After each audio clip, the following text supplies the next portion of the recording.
So thank you again, Brian, for inviting us. As you can see on the screen, we have several assets that we work with. Publishability Magazine, we've been publishing for 30 years. We have Ability Jobs, the first employment site for people with disabilities and companies looking to hire qualified, talented people with disabilities. We built that in 1995, early adopter into the web. We created Ability Job Fair, which I'll talk to you a little bit. It's the first accessible online career fair. There are career fairs out there, but they are not, sorry, oh, I'm going to keep my head down. I guess this is better. Maybe I should take the mic, or no? Or wait, you're going to have bodily control over there. I have a. Can you up the mic a little bit? Okay, is that better? Can everyone hear me? Brian's going to stay here and hold that. Thank you. Testing? No? It went off. Sorry, folks. I was actually already elevating my voice when I was talking. Good, thank you. So I hope everyone heard what I was saying. I don't want to repeat too much. And our nonprofit side is Ability Corps. So we're going to go ahead and try to move this quickly because I think we're running a little bit late. No? Okay. We're going to try to do this manually. So we've been disrupting the norm in unconscious bias for multiple years. I don't think we plugged that in. So Leon mentioned unconscious bias. We actually all have it to some degree. Again, it's really difficult when it comes to the area of disability. That we have this, oops, sorry, it's working. So how many people know this person? Okay, the younger people aren't aware. So this person was once more popular than Elvis Presley. And, you know, Elvis, right?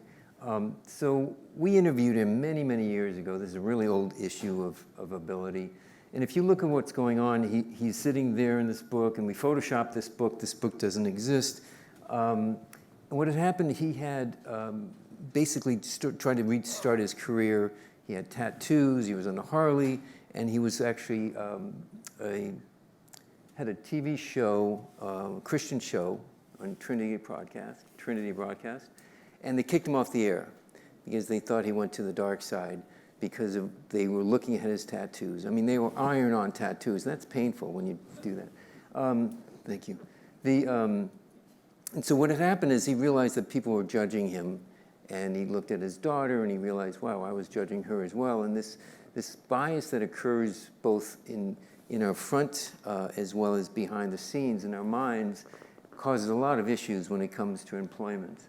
So unconscious bias, I think we all know the concept of what it happens. But I usually talk about this slideshow is coming from some other presentation we were giving, and I left it on like this because some of the people here might be tech savvy. So what happens is we are inundated daily using the term disability to mean non-functioning. So I still surf, so I check my surf report, and it notices they got the word disabled. It's not working right now. People like Microsoft, and they do a good job, by the way, on a lot of products. They use the word disabled within their NPR. This is strange because I was doing this in Abu Dhabi, and I talked about the bomb, and I thought, okay, we're just going to move that quickly. So we were talking earlier about W3C and standardize. Now, they're talking about web accessibility, how to build websites, HTML, HTML5, et cetera. But in their language, they keep saying disable. So a layperson that keeps seeing this word disable everywhere they go, it's going to have a mind, it's just going to connect your mind to say, well, why would you hire somebody with a disability if they can't work? It means doesn't work. This is a really strange one. This is a National Disability Institute, and they use disable within their poverty campaign. That boggles my mind just thinking what they're trying to do there. As I was flying out here, I think this is American Airlines, the tamper, do not disable a smoke detector. Again, meaning don't work. So what we created a campaign to ask engineers, people that are writing programs, maybe use some other language. If you're even a traffic reporter or sports, on the disabled list. If you could change that, just saying he's injured, not using that terminology. So there's several ways that you could use that language to offset the negative. So you could go in here and sign up on our website. So deaf and hard of hearing, by the way, it's not hearing impaired, it's deaf and hard of hearing. There's just different ways you use language, different silos. You're welcome. There are silos that exist within different areas within the disability spectrum. So we're going to take a test on this in a few minutes. But if you actually go to our website, you could look at things that are still being used. You're not confined to a wheelchair. There's a people first language. The person is always first, the disability second. Okay, inspirational porn. Have anybody heard that? Has anybody heard that term before? It's about the way you're projecting these storylines. So you have to stop for a second and mention, Shelley was sharing a story. We were speaking in Chicago last week, and she shared a story I hadn't heard before. Can I share it? So she was giving a talk about inspirational porn, and somebody emailed out this information, and she emailed back to Shelley and said, "This is great. I'm telling all my colleagues to look up disability porn." And she said, "No, that's not what she said." So don't do that. So anyway, you want to talk about the aspiration. I got a press release this morning from the Para World Games in Dubai, and they hired a PR firm to talk about these storylines of these Paralympic athletes. And it started off with, even though he has a wheelchair, even though he was using a wheelchair, he was able to.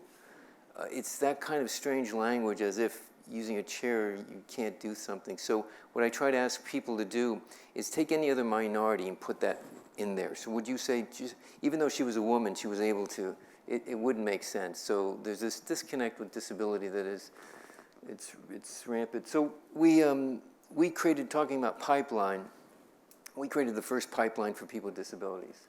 I'm going to move quickly. Does everyone know this picture of signing the ADA? President Bush. This is Evan Kemp. He was the head of EOC. Consider maybe the father of the internet, Justin Dart.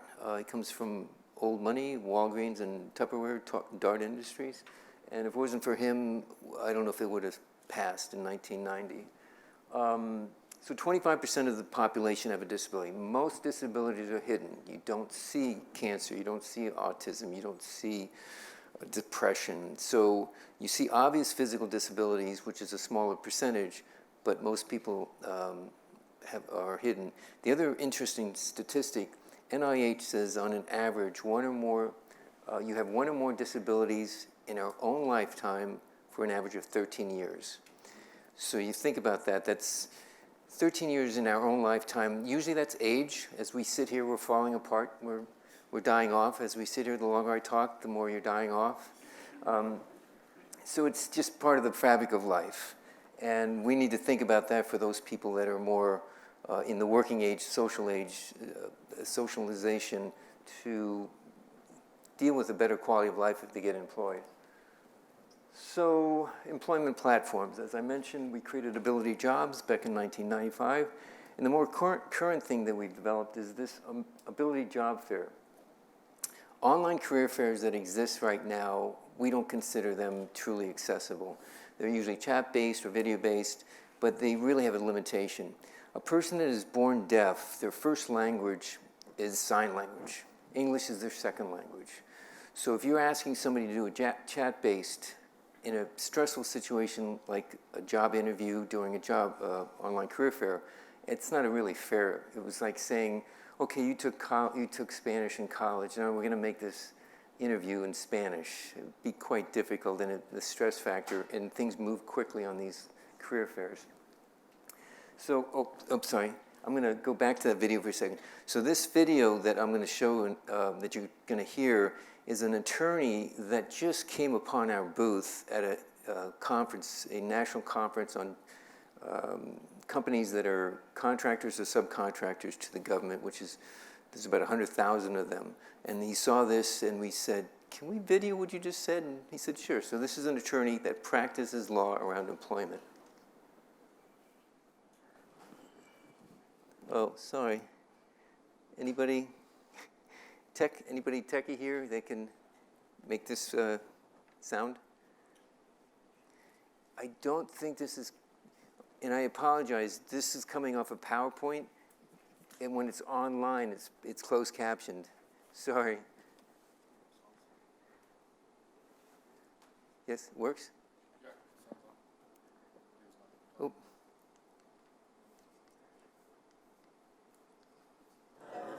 I'm Mike Childers here at the National Industry Liaison Group Conference for Government Contractors. I'm an attorney with Seyfarth Shaw.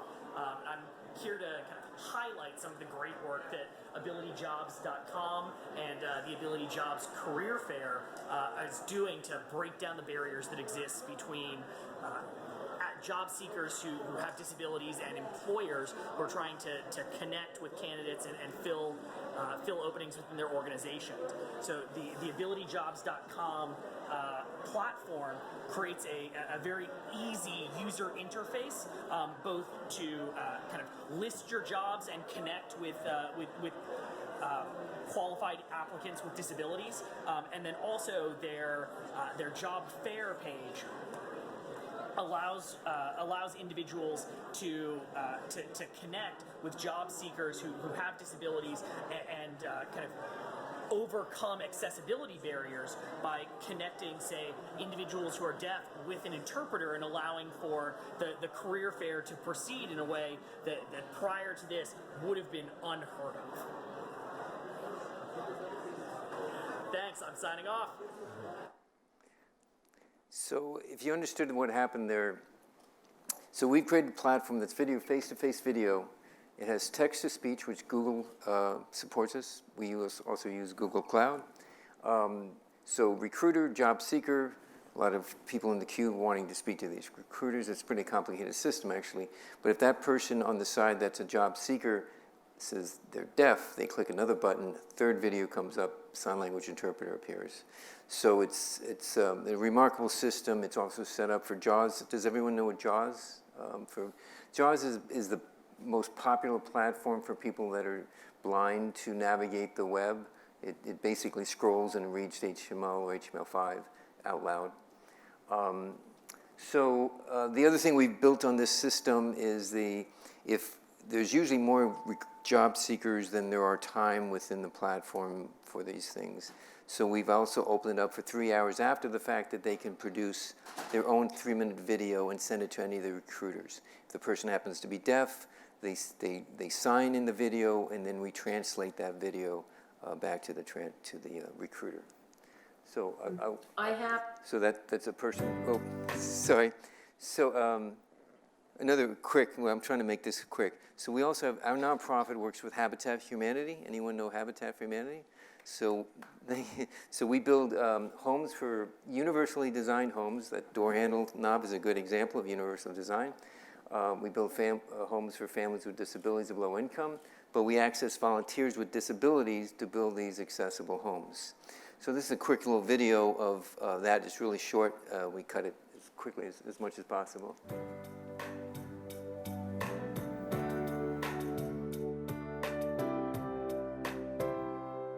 There's been a big push nationally to create some resources to help organizations that use volunteers understand and be able to have some tools to be inclusive, to let everybody be able to come and volunteer and use whatever talents he or she has.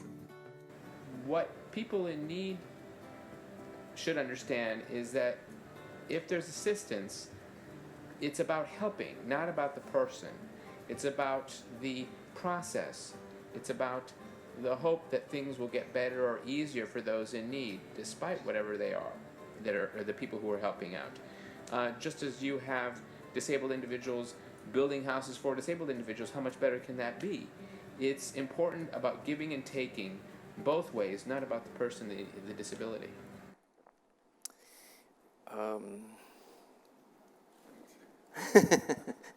Technology. Okay, so I'm going to quickly jump to this other. Now we're going to go. Well, So we're going to go to websites. So, so this is Ability Magazine.